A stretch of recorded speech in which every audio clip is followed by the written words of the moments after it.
Hi almal, ek is Danel en vandag is die 7de Januarie 2021. Ek groet julle in die wonderlike naam van Jesus Christus. Nou vandag is daar baie mense wat baie mismoedig buite is en ek wil graag met julle praat oor wat tans gebeur in die Amerikaanse verkiesing.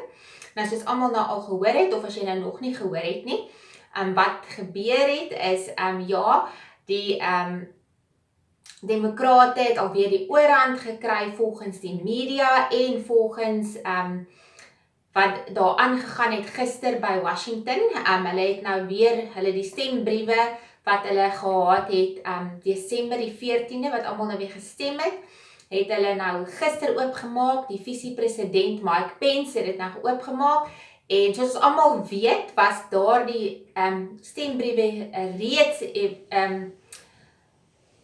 positief vir die Demokrate gewees, maar wat hulle gehoop het, Mike Pence sou doen, wat homself as 'n groot Christen voordoen, dat hy die eerbare ding sou doen, om te sê, kyk, hierdie is ook nie geloofwaardig nie, die hele stemproses is nie geloofwaardig nie, kom ons gee dit kans dat daar 'n ondersoek gedoen word, dat jy weet, daar vas kan gestel word, ordentlike ondersoek, dat die bewyse voorgelê kan word van al hierdie bedrogspel wat plaasgevind het, sodat daar regverdig kan gesien word, dat almal tevrede kan gestel word om te sien, is dit nou 'n gesteelde verkiesing of nie. Soos ons almal al gehoor het, daar's hordes bewyse, maar hy het dit toe nou nie gedoen nie, hy het toe nou teen sy eie party gestem, soos 'n regte Judas, maar soos ons weet en vermoed, is daar 10-1 weer iets wat teen hom gehou word, een of ander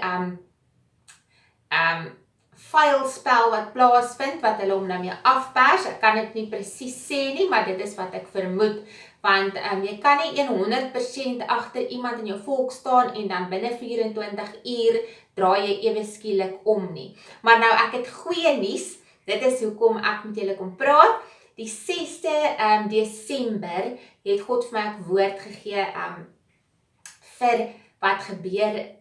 Hy het gesê, dit was 'n woord wat hy in Jesaja gegee het. Ek dink dit was Jesaja 43 gewees, dat ek net gou seker maak wat daai woord was. Ek dink dit was Jesaja 43. Ek net gou van daar kom.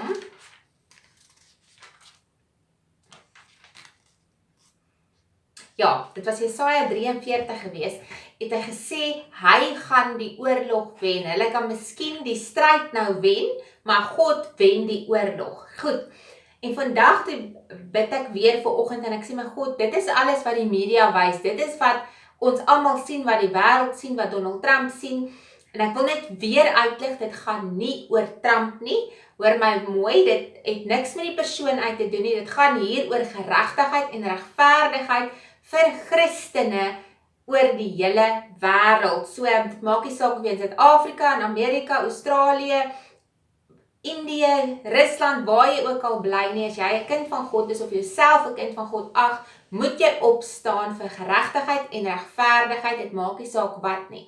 So, baie mense is ongelukkig, baie mense voel, dit is, God laat hierdie dinge nou net gebeur, hoekom gryp hy dan nou nie in nie? Nou, soos julle dalk die storie al gelees het, of nie die storie nie, die verhaal van die geskiedenis wat vertel word in Numeri, waar Moses die 12 spioene uitgestuur het om te gaan kyk na die land Kanaan, en net 2 het teruggekom en gesê, hulle sal die land kan inneem, want God is in beheer. Dit was Joshua en Caleb. Die ander het net gesê, hulle kan dit nie doen nie, die Kanaaniete is eenvoudig net te sterk, hulle kan dit nie doen nie.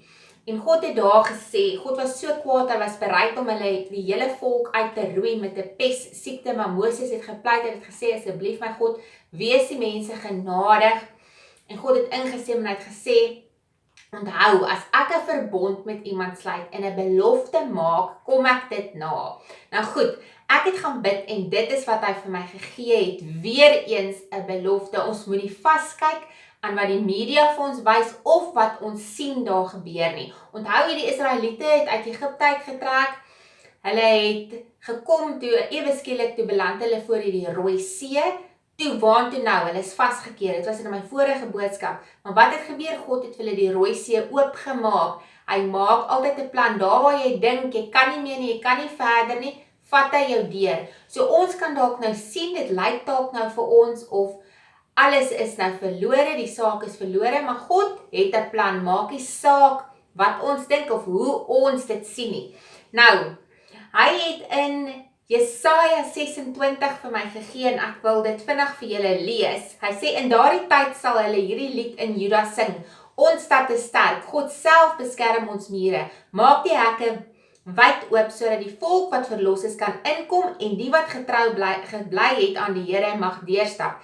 U Here gee u vrede en voorspoed vir die wat op u vertrou en volhard in die geloof. Met ander woorde, almal wat nou tot nou toe nog by God gestaan het en hom vertrou het dat hy hulle gaan deurdra, dat geregtigheid en geregverdigheid gaan geskied, want hy het gesien wat gebeur, God slaap nie, moet hom net bly vertrou en glo dat hy gaan ingryp, maak nie saak hoe moeilik dit lyk nie. Onthou daardie Israeliete, toe die see oop gegaan het, was hulle nog steeds in hierdie het hulle nog steeds getwyfel, want wat as die water nou weer op hulle inval, en die water het begin toesak, ja, maar hulle was veilig aan die kant, en toe is al die Egiptenare toe nou dood. So, dit lyk rof, dit lyk nou op die oomblik onstuimig, maar ons ken nie God se plan nie, so ons moenie vooruit hardloop nie. Al wat ons nou moet doen, is vashou aan sy beloftes. Hy sê, in vers 6, die armes en die mense, nee, vers 4, vertrou altyd op die Here, want hy sal ons beskerm. Hy het die wat vol van hulle self is verneder en hulle stad se mure met die grond gelyk gemaak. Die armes en die mense wat voorheen deur hulle verneder is, loop nou daaroor en vertrap dit tot stof. Vir gelowige mense is die pad nie moeilik nie, want u maak dit vir hom gelyk. Here, ons sal u volg en ons hoop in u stel. Om u te loof en prys is ons diepste hartsverlange. So ons moenie ons fokus verloor nie. Al vertrap hulle ons, al verneder hulle ons, die Christene, ek stel myself deel daarvan, want dit is vir mens, dit maak mense ongelukkig, dat hulle sien, jy word so gesenser, en jy word so sleg gesê op Facebook. Ek praat nou van al die Christene wat opstaan vir die waarheid, al die kerkleiers wat opstaan vir die waarheid, word sleg gesê en gesê, waar is jou God nou? Is dit nie presies wat die woord van sê in die eindtye gaan gebeur nie? Goed, in vers 9, selfs in die nag verlang ek na u. U kan nie wag vir die môre om te kom nie. As die wêreld na u luister, leer hulle wat regverdigheid beteken. As 'n mens net goed is vir iemand wat kwaad doen, leer hy nooit wat reg of verkeerd is nie. Ten spyte van ander mense se eerlikheid bly hulle oneerlik, want hulle erken nie die gesag van die Here nie. Met ander woorde, as God nou hierdie verkiesing ewe skielik net so maklik vir die regverdiges gee, gaan hulle nie werklik leer wat dit beteken om God te vertrou nie. So, ek sê altyd, God gryp uit eie ondervinding in my eie lewe, waar ek gesien het, 'n saak is heeltemal hopeloos, verby die sperdatum, al wat daar moes wees, dan het God ingegryp op 'n groter bonatuurlike manier, wat ek nie verwag het nie, en ek het verstomme verbaas daar uitgestap om te sien hoe groot God is en wat hy kan doen. So, moenie God, hoe sal mens nou sê, onderskat nie, ja, dis die woord. Goed, dan vers 11, u staan reg om hulle te straf, Here, maar hulle steur hulle nie daaraan nie, verneder hulle, Here, laat hulle voel hoe dit voel, as u met al u mag op hulle afkom, dan sal hulle agterkom hoe lief u vir u volk is. Dit is wat die mense bid, dit is wat in die mense se harte tans is. Ons is ryk, Here, maar alles wat ons bereik het, is as gevolg van wat u vir ons gedoen het. Here ons God, ons het al die konings gehad wat oor ons geregeer het, maar vir u, Here, aanbid ons. So ons moenie Trump op 'n pedestal plaas nie, ons moenie nou fokus verloor nie, ons moet weet, God is in beheer. Alles is nie nou verlore omdat Trump nou ewe skielik nie gewen het nie. God is in beheer. Maak nie saak of Biden daar is nie. God is in beheer. Ons moet net wag en sien en bly vertrou. Hulle is dood en vergeet, hulle tyd is vir altyd verby, die vorige presidente of konings. U het hulle gestraf en hulle uitgeroei. Niemand kan hulle eens meer onthou nie. Ons loof U, Here, want U het ons 'n magtige nasie gemaak en ons grense na alle kante toe vergroot. Toe ons in nood was, het ons na U toe gevlug, Here. Toe ons swaar gekry het ons na U toe gevlug. Maar ten spyte van die geboortepyne het ons nie geboorte geskenk nie. Ons het niks vir ons land gedoen of iets noemenswaardig bereik nie, maar ons het darm hierdie troos van vreugde oor darm hierdie troos, ja. Die wat aan die Here behoort sal opstaan en weer lewe. Met ander woorde, God sê, wees gerus, hê vrede, bly kalm, ek is in beheer, moenie nou mismoedig raak nie, bid dat geregtigheid en regverdigheid nog alle pad sal seëvier, of ons dit nou in ons leeftyd gaan sien, of Jesus ons nou môre gaan kom haal, oor 'n jaar, oor 10 jaar, as ons nie sien nie, as God gesê het, vir baie mense het hy gesê, Trump gaan 'n tweede termyn dien, vir my het hy gesê, hy gaan die oorlog wen, so, daar is al hierdie dinge wat gesê word, en God bly oor en oor vir ons dieselfde woord gee, ons moet vas staan, en ons moet hom vertrou, ons moenie nou ons fokus verloor nie, ons moet vertrou dat God hierdie oorlog gaan wen, nie soos wat ons dalk dink, of wat ons hoop nie, of wat ons verwag nie, maar het 'n groter plan in plek, en ons moet hom net vertrou, 100%. Moenie vasstaar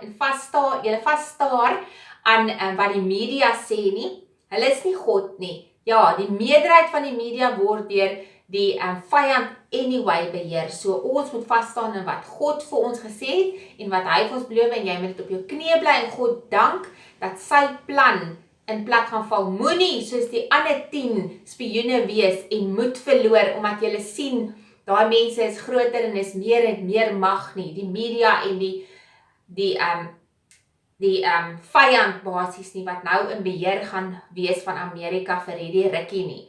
God het 'n groter plan en hy is in beheer, selfs in Suid-Afrika, al die onheil wat hier aangaan. Hou julle fokus op God. Dis die belangrikste. As God sê hy maak jou gesond, maak hy jou gesond. Moenie eers twyfel en dink, maar ek het nou pyn en ek het hierdie. Jy staan op en jy sê, dankie Jesus vir u genesing. Hou vas aan God se beloftes. Moenie in daardie lokval beland, waar jy op 'n plek is wat jy God nie meer kan vertrou, of kan vashou aan sy beloftes nie, want dan het die vyand al 3/4 die stryd gewen. Hou vas aan dit wat God vir ons beloof. Kom ons bid saam. Almagtige God en Vader, baie dankie dat ons kan vashou aan u woord. Dankie weer vir die wonderlike woord waar die opskrif self sê, God gee aan sy volk die oorwinning. Ons loof en prys en eer u naam daarvoor, want op die ou ende wen u in elk geval, en ons is opgewonde, my God. Ons moet so opgewonde raak, want ons sien elke keer hoe u hand net hierin speel, en ons gaan nog 'n groter oorwinning sien as ons u vertrou, want u plan werk altyd beter uit, en het u redes hoekom die dinge gebeur soos dit nou gebeur. Ons moet nie mismoedig raak nie, maar ons moet vashou aan u beloftes. Help ons, my God, om sterk te staan en nie mismoedig te word nie. Ons bid dit in die wonderlike naam van Jesus Christus. Amen. Staan sterk in julle geloof. God is almagtig, hy is alomteenwoordig en hy is in beheer. Shalom.